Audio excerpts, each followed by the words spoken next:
comprenant les vols, l'hôtel ou l'hébergement chez l'habitant, des croisières, des circuits, ainsi que des locations de voitures avec ou sans chauffeur. Pour tout renseignement, contactez l'agence Riverain Tour Intercontinental au 16 rue Lamblardy, Paris 12e, métro Doménil, au 09 78 80 13 39. Guadeloupe, actualité. Et la circulation est fortement perturbée en ce moment sur la nationale 1 entre Pointe-à-Pitre et Petit-Bourg. Et pour cause, aux alentours de 16h30, un camion s'est renversé, déversant ainsi toute sa cargaison de canne à sucre sur la chaussée. Le conducteur aurait, semble-t-il, fait un malaise. En tout cas, les équipes de Route de Guadeloupe notamment sont à pied d'œuvre pour le dégagement de la chaussée.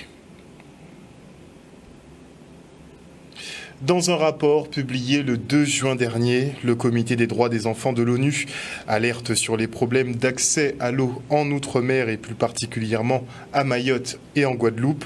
Le Monde constate ainsi l'accès limité à de l'eau potable sur des territoires dits français. En plus des coupures d'eau récurrentes, les contaminations à l'aluminium sont aussi monnaie courante. C'est sans compter la présence de matières fécales qui met en exergue la problématique de l'assainissement avec 3/4 des stations d'épuration HS, une situation délicate pour le syndicat de gestion de l'eau de Guadeloupe qui fonctionne au gré des financements de l'État. Les travaux sont donc étalés et priorisés en fonction des situations.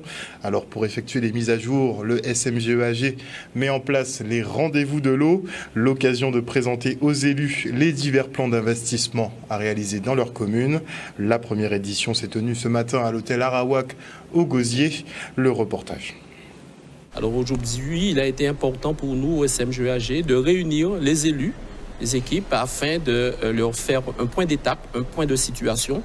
Donc c'est vrai qu'il y a des élus qui sont directement représentés au sein du comité syndical, mais il y a aussi d'autres maires qui sont en attente d'informations afin de communiquer à leur population.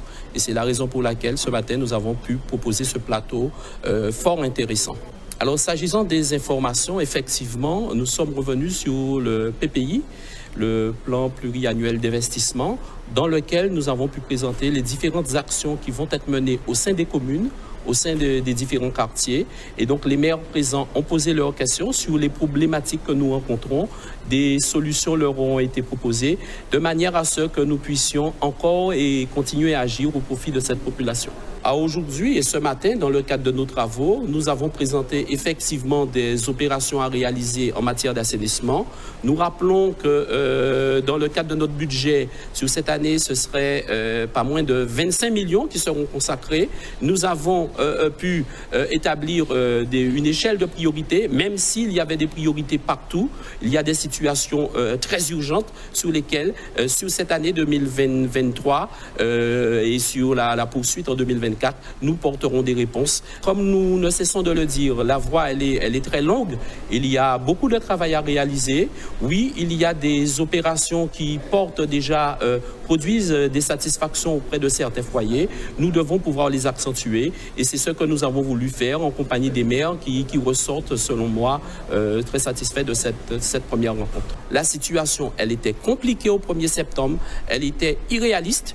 Et par conséquent, à aujourd'hui, oui, nous pensons que nous pouvons encore continuer à travailler parce qu'il faut travailler. Il y a des familles en souffrance, il y a des foyers qui tous les jours souffrent de ce manque d'eau. Nous savons que le travail est colossal, mais je pense que oui, les Guadeloupéens, nous sommes sur une voie. Un reportage signé Michel Depape. Et après 12 ans d'échouage de sargasses, les solutions de collecte et de valorisation sont toujours quasi inexistantes. Des barrages flottants seront peut-être mis en place en septembre pour protéger ce qu'il reste de plage. Reste à savoir quoi faire de ces tonnes d'algues brunes.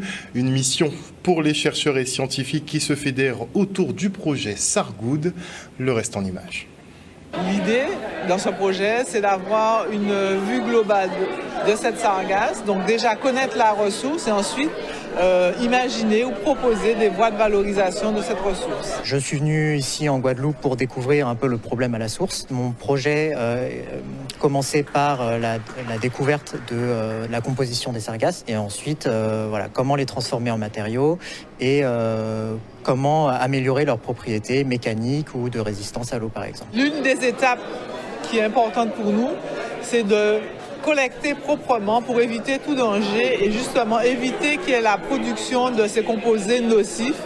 Et donc, si la collecte est faite correctement, on évite tous les dégagements de H2S, etc. Ça fait plusieurs années qu'on collabore avec le laboratoire. Du coup, en fait, au fur et à mesure des avancées, ils nous font part des pistes de transformation. Et du coup, on essaie par rapport à nos activités, de trouver comment appliquer très facilement en fait, le résultat de leur recherche. Il y a des voies de valorisation qui ont été proposées dans l'agriculture, c'est-à-dire en termes de traitement antifongique par exemple, mais aussi en termes de biostimulants pour les plantes. Il y a aussi d'autres finalités qui ont été mises en exergue, c'est la transformation de ces algues ou l'utilisation de ces algues pour la fabrication de matériaux. Nous, on utilise des machines des traitements qui sont au final assez simples et qui peuvent être totalement implantés ici sur l'île de Guadeloupe ou sur les autres îles caribéennes, qui permet de déstructurer la matière, qui permettent aussi de la fractionner, donc soit de sortir des composés d'intérêt,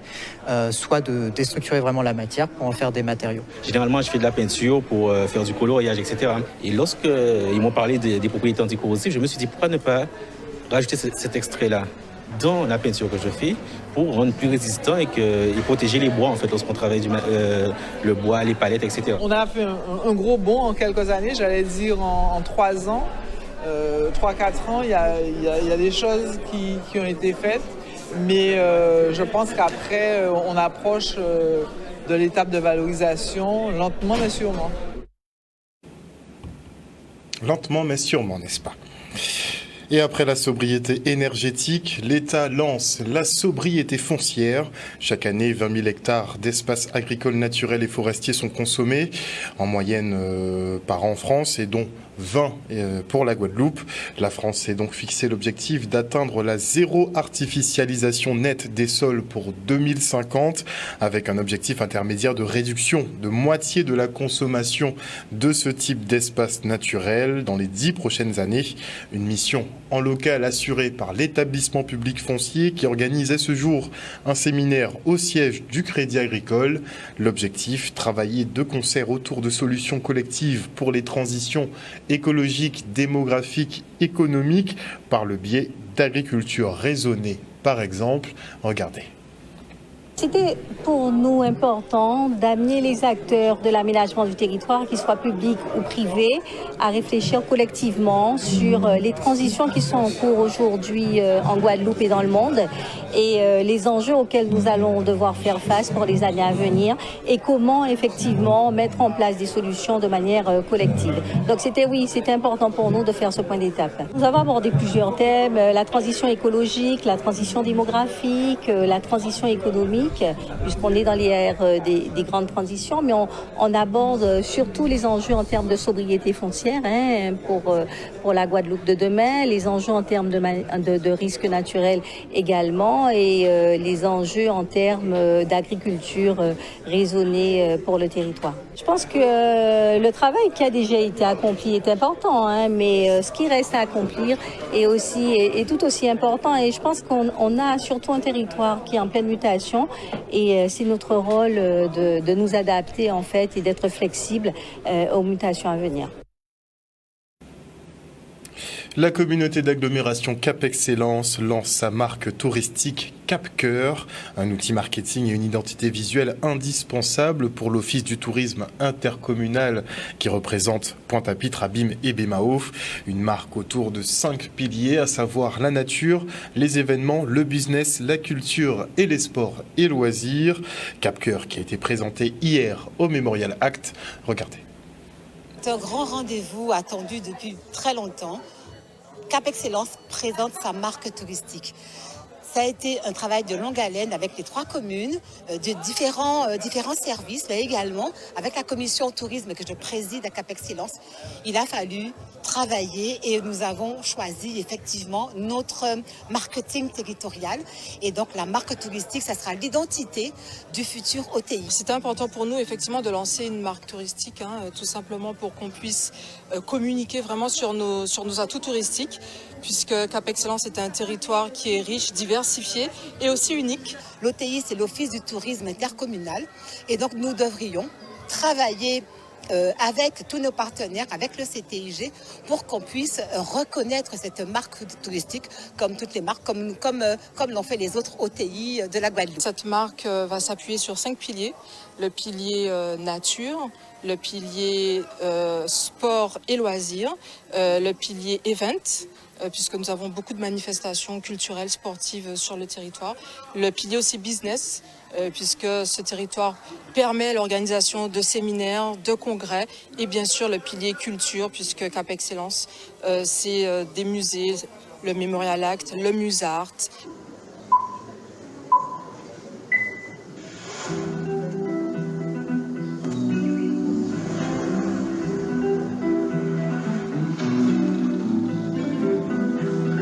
C'est un cœur puisque Cap Excellence est au cœur du territoire. Cap Excellence est au cœur de la Guadeloupe. Cap Excellence est le poumon de la Guadeloupe. Donc vous avez vu que le rouge représentait la ville de Bémao, cette zone dynamique d'affaires. Le vert avec la ville des Abîmes et donc Taonaba, le site écotouristique, d'accord, et Pointe-à-Pitre qui a cette identité culturelle, mémorielle. D'ailleurs, nous sommes ici au sein du Memorial Act. Un reportage signé Olivier Moradel. Et on se rend maintenant à Petit Canal pour la présentation de la 2e édition du Festival du Livre en Babois. Nous sommes sur le site de Duval, à Petit Canal, et nous sommes ici présents pour la fête à livres en Babois, où c'est ça, en fait, la 2e édition. La première, très enrichissante, mais la seconde encore plus. Nous avons encore plus d'exposants et de manifestants. Alors, cette fête du livre est destinée à tout le monde, mais en particulier pour essayer de donner le goût de la lecture aux jeunes. Et aussi aux gens qui n'ont pas ce goût-là naturellement. Voilà, on essaie c'est notre but principal. C'est pour ça que ce salon se passe en milieu rural et que c'est un peu notre marque de fabrique, je pourrais dire. La fête du livre à Petit Canal, le livre en Babois, c'était très important pour nous, la collectivité, avec le maire Blaise Mornal, où nous accueillons pour la 2e fois cette édition. Il faut véritablement, au sein de ce territoire et même sur la région Guadeloupe, s'approprier les livres, amener notre jeunesse aussi à s'approprier les livres. Et aujourd'hui, il n'y a rien de plus extraordinaire de voir toute cette génération scolaire, de voir toute cette population scolaire autour du livre avec différents thèmes. Et ça permet aussi au quotidien que les enfants puissent savoir que le livre est là. À travers le livre, il y a la culture. À travers le livre, il y a aussi l'apprentissage aussi de la vie. Et pour nous, le livre en Babois à Duval, en Basse-Sirette là, c'était très important d'accueillir les scolaires aujourd'hui. Et là, monsieur, nous va écouter belle musique, qu'est-ce qu'il fait? Il va.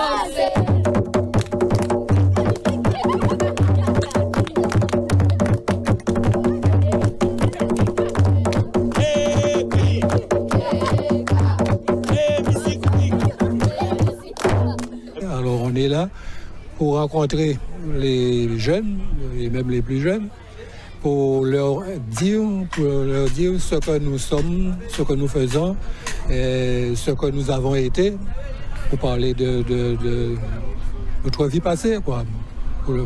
Ainsi, nous verrons la vie peut-être d'une autre façon. Nous donnons rendez-vous à la population demain samedi et dimanche sur ce site de Duval à partir de 9h.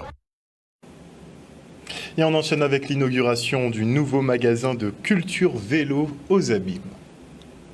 Donc on a pratiquement doublé la surface parce que là on a 500 mètres carrés et on a une salle qui est dédiée à l'étude posturale qui nous permet justement de mettre en valeur les réglages des vélos et les capacités de chaque cycliste pour performer et optimiser son pédalage et sa puissance.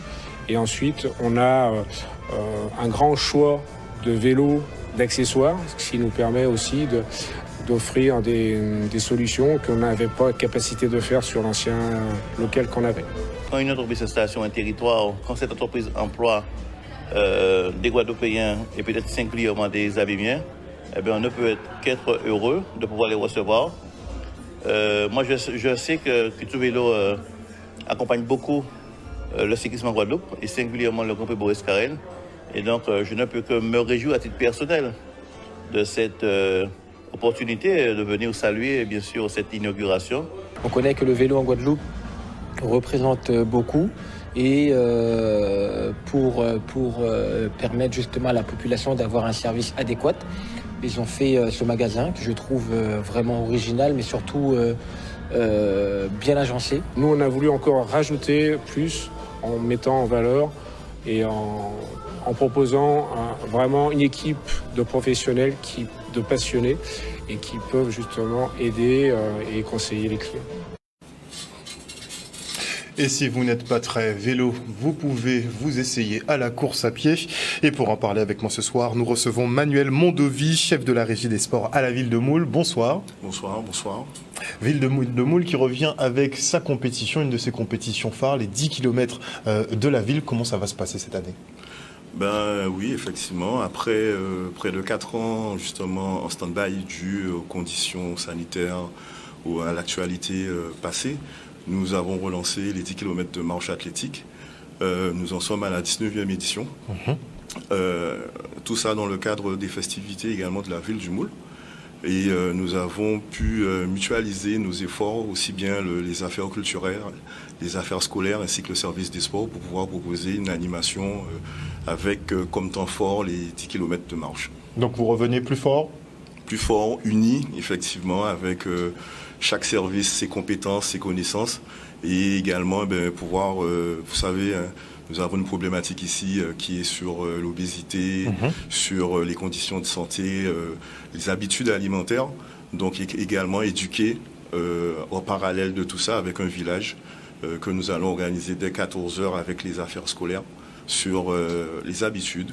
Nous avons plusieurs prestataires qui vont nous, nous permettre de rassembler la population, jeunes comme adultes, afin de pouvoir à mieux appréhender, mieux savoir, mieux gérer sa condition physique, également toucher à des activités innovantes qui peuvent leur permettre par la longue de mieux connaître son corps.